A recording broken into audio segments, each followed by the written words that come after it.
Everyone, কেনে আছে আপোনালোক? এয়া আমি হোষ্টেলৰ ছোৱালীখিনি মিলি পেলাই গৈ আছোঁ এখন নাটক চাবলৈ, যিখন আমি চোৱাটো বহুতেই বেছি জৰুৰী। নাটকখনৰ নাম হৈছে বীৰ ৰাঘৱ।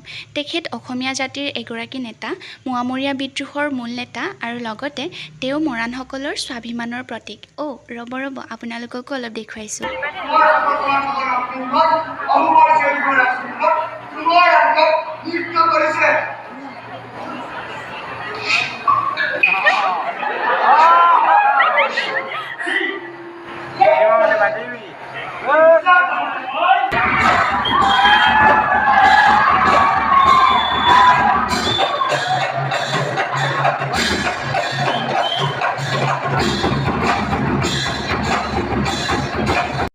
কিছু মুহূৰ্তত গাৰ নোম শিয়ৰি উঠে। দাদাবাহঁতি খুব ধুনীয়া অভিনয় কৰিছে, তেওঁলোকলৈ বহুত বেছি অভিনন্দন।